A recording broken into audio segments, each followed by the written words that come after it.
Welcome to Push to Pass podcast with JP Murray, a discussion about business, racing, sports, and life.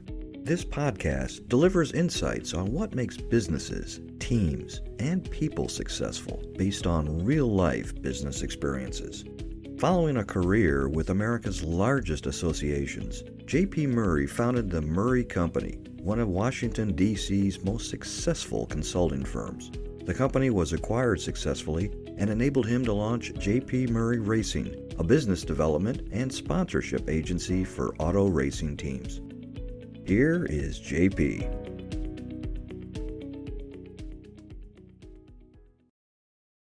Today's message is particularly crafted for my experienced friends. You have been on the grid for a number of years, maybe decades. Let's say you're 50 years old. Some of you may believe it is the fourth quarter of your professional game, but I don't believe this is the final stanza. I think it's the halftime of your career if you want to make it that. One reason I believe this is you have so much more value than before. Here's why. You're more focused. My kids are out of the house. I can work on racing sponsorships all day. I don't have to drive home or go to a softball, field hockey, or basketball game every evening. My ability to focus, because the fact that I'm an empty nester, enables me to be more valuable to my company. I'm uninterrupted and lasered. More experience. I made more mistakes than ever and learned from most of them. I'm also familiar with the rejection that comes with business, with sales, being ghosted, the ability to stick with it when success just doesn't happen overnight. My experience also tells me that people can get kind of disheartened because of the pace and things not happening as quick as you would want them to be, and the patience that goes with experience. More knowledge. At this point, you really know what to do. In our personal life, we know that increasingly we need to eat right and work out. We have those similarities in business now. You're incredibly tuned in with the tactics that work and know through a life of business development that things can always shift around. You don't require a lot of management. The ability to teach others makes you a knowledgeable, valuable part of a team or a solopreneur. Hey, this is one I didn't think about. More friends. You've got, at this point, an incredible network of people that you're connected to. Just this week, I went back to a buddy from nearly 4 decades ago that helped me on a specific project.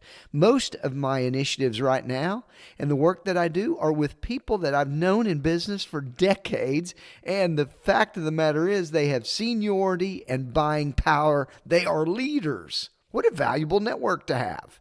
I didn't have that when I was a younger person. So it would be a shame for you or me to just pack it in at this point, to kick up your heels when there's one more championship left.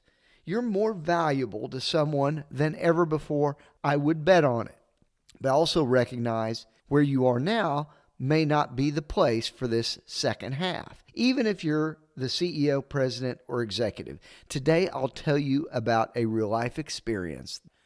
I had an offer to sell my business, which I founded and ran for a dozen years. We were the best business development and consulting firm in the association business.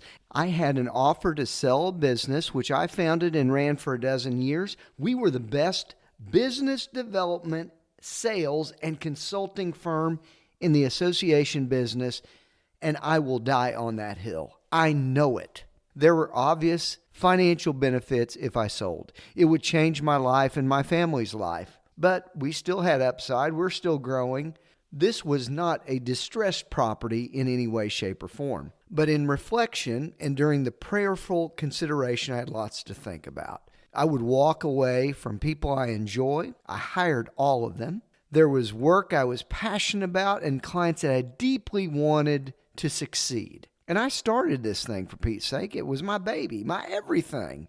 But I also recognize a time to go to take chips off the table. The Murray Company, that was the name, needed capital and resources, or possibly to make an acquisition to take it to the next level. And frankly, I didn't have the risk tolerance to do that on my own. The existing organization chart that we had was fairly stagnant. Upward mobility was limited to this team. I was sitting at the top, clogging things up. My wife, Diane, made a fantastic and wonderful sacrifice to be our COO and was doing the same in the administrative side. There wasn't a lot of room for people to move or to grow. And after a decade, there was a different type of leadership needed, or at least a new perspective for and from the people within this team. All of these factors signaled to me an opportunity for the dismount or a change of direction, so I did sell. Now, sometimes people on the outside, or possibly even on the inside,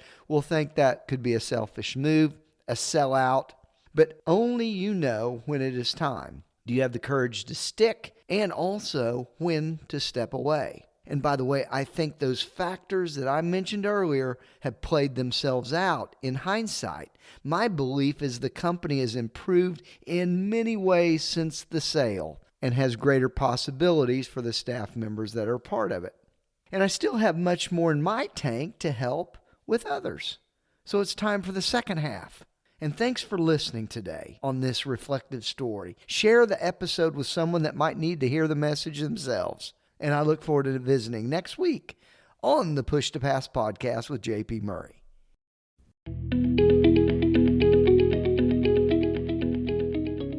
Thank you for listening to the Push to Pass podcast with JP Murray, a discussion about business, racing, sports, and life. If you would like to sponsor Push to Pass, send an email to jp@jpmurray.com. Follow JP on Twitter, LinkedIn, Facebook, and YouTube. His website is jpmurray.com. Until next time, push yourself to pass the competition. Thanks for listening.